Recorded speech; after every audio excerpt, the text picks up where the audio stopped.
Next డిఎన్ఏలో next issue చూద్దాం. అధికారులకు బాధ్యత లేదు, మ్యాన్ హోల్స్ కు మూతలు లేవు. విశ్వనగరంలో నడి రోడ్డుపై మృత్యుకూపాలు కుప్పలు తెప్పలుగా ఉన్నాయి. నగరంలో వాన పడితే నరకమే, రోడ్డుపై అడుగు వేయాలంటే భయమే. మియాపూర్లో ఒక వ్యక్తి ఓపెన్ నాలకు బలయ్యాడు. ఇంకెన్ని ప్రాణాలు పోవాలి? హైటెక్ ముసుగు వేసుకున్న నగరంలో కనీసం మ్యాన్ హోల్స్ ని మూతలు వేసే దిక్కే లేదా? నాలాలకు గ్రీస్ వేసే అవసరం లేదంటారా? కోట్లు ఖర్చు పెట్టి కట్టిన ఫ్లైఓవర్లు, మెరిసిపోయే బిల్డింగ్లు, గ్లోబల్ సిటీ అని డప్పు కొట్టుకునే గొప్పలు, ఇవన్నీ ఇప్పుడు మియాపూర్ ఓపెన్ నాలా ముందు సిగ్గుతో తలదించుకుంటున్నాయి. ఓ వ్యక్తి నమ్మకంతో అడుగులు వేశాడు, కానీ అది అతని ఆఖరి అడుగైంది. ఓపెన్ నాలాలో పడి కొట్టుకుపోయాడు. అతని కేకలు ఆ వరద హోరులో కలిసిపోయాయి. చివరికి అతని కుటుంబానికి మిగిలింది ఆరని కన్నీళ్లు, తీరని గుండెకోత.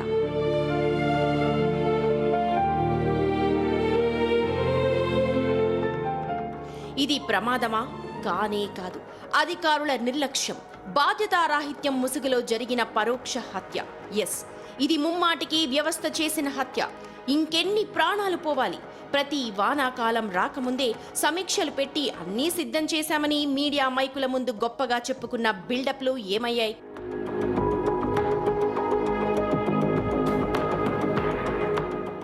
అధికారులారా, ఇప్పటికైనా రొటీన్ డ్రామాలాపండి.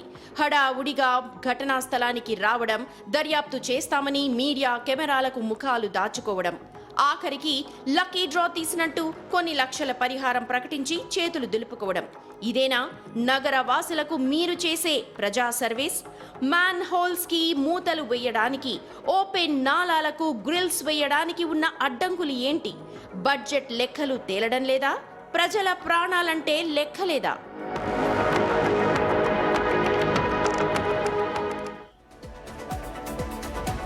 వానొస్తే రోడ్లు చెరువులు అవుతాయి. ఆ చెరువుల్లో ఎక్కడ మ్యాన్ హోల్ ఉందో తెలియదు, ఎక్కడ ఓపెన్ నాలా ఉందో తెలియదు. మనుషులు పడితే కొట్టుకొని పోతారు.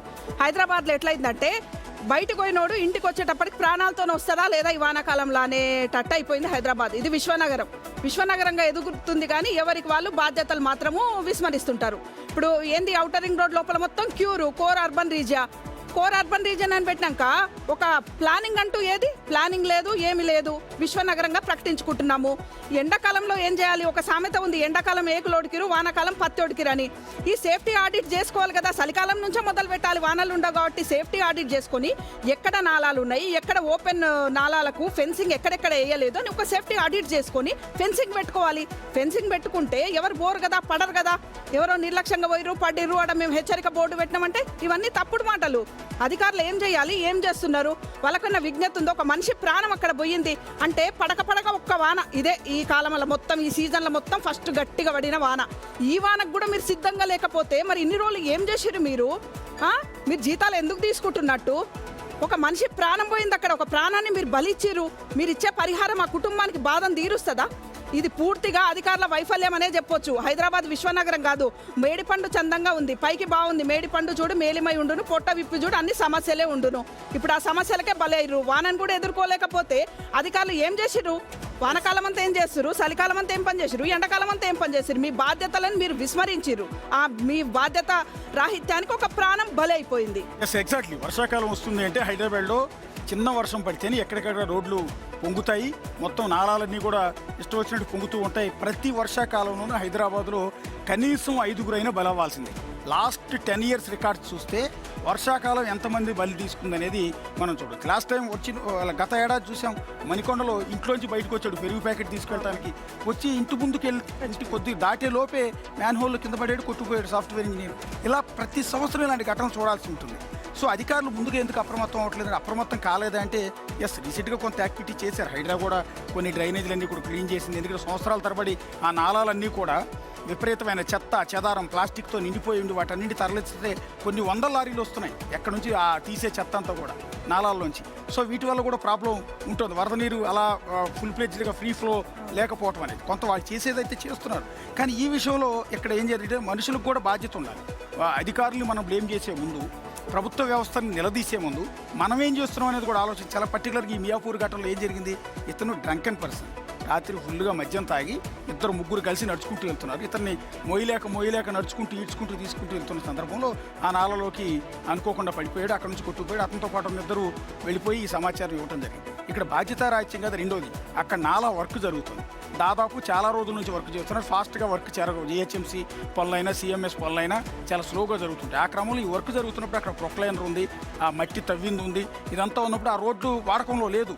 కానీ ఆ రోడ్డు ఆధారం లేకపోతే ఒక 3 కిలోమీటర్లు వాళ్ళ ఇంటికి తిరిగి వెళ్ళాల్సి వస్తుంది. కొద్దిగానే కదా అని ఇటు క్రాస్ చేద్దామన్న ఉద్దేశంతో వీళ్ళు ఇటు నుంచి వెళ్తూ వాళ్ళ ప్రాణాలు పోగొట్టుకున్నారు. ఇక్కడ అధికారుల్ని మనం ఎలా అయితే నిలదీస్తున్నాం, మన బాధ్యతలు కూడా సక్రమంగా నిర్వహిస్తున్నాం లేదనేది చూడాలి. అక్కడ ఆల్రెడీ రోడ్డు వర్క్ జరుగుతున్నాయన్న విషయం ఆ చుట్టుపక్కల జనం మొత్తానికి కూడా తెలుసు.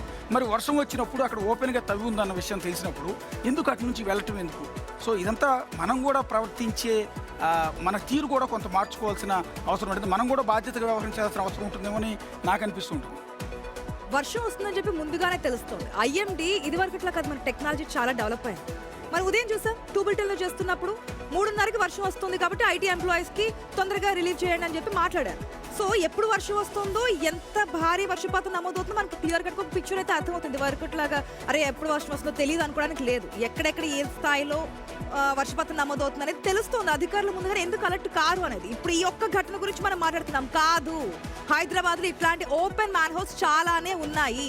తెలిసినప్పుడు ఎందుకు యాక్షన్ తీసుకోవట్లేదు? వర్షం వస్తే ఎక్కడ వాటర్ ఉందో మనకి తెలియదు. రోడ్డు మీద వెళ్తూ ఉంటాం, ఆ రోడ్లో రోజు వెళ్ళే వారికి అయితే తెలుస్తుంది తప్ప కొత్తగా వచ్చేవారు ఆ రోడ్లో వెళ్ళాలంటే నరక ప్రాయం కింద ఉంటుంది. ఎందుకంటే మామూలుగా వెహికల్ వెళ్ళడే కష్టం, that to man holes open చేస్తుంటే ఇంకాస్త నరక యాత్ర.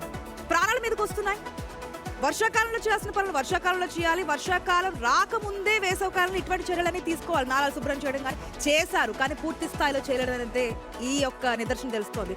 మరొకటి ప్రాసెస్ జరుగుతోంది, ఎవరికైనా ఉంటుంది. అక్కడ అధికారులను అలర్ట్ చేస్తే తప్ప ప్రజలు మళ్ళీ 3 కిలోమీటర్లు ఎక్కడ తిరిగి వస్తాం కాబట్టి అని అక్కడ ఇవన్నీ కొరవడ్డా అనేది క్లియర్ కట్గా అర్థమవుతోంది. సో ఎంతైనా ఒక బాధ్యత అధికారుల్లో లోపించిందనేది నా అభిప్రాయం. ఎస్, చూద్దాం. అంటే ఇటువైపు నుంచి అటువైపు నుంచి రెండు వైపులా కూడా ఉన్నాయి ఈ లోపాలు. ప్రభుత్వం వైపు నుంచి అధికారుల్లో లోపం ఉన్నమాట నిజం. అంటే ఇంకొకసారి ఎవరికి జరగకుండా చూసుకోవాల్సిన బాధ్యత ఉంది. వర్షాకాలం వస్తుంది కాబట్టి. ఎస్, ఈ సందర్భంగానే ఒక క్వశ్చన్ రైజ్ అవుతుంది. వర్షాకాలం వస్తే హైటెక్ నగరంలో భద్రత ఎక్కడ, ప్రాణాల గ్యారంటీ ఏంటి అన్న ప్రశ్న కూడా ఇక్కడ రైజ్ అవుతుంది.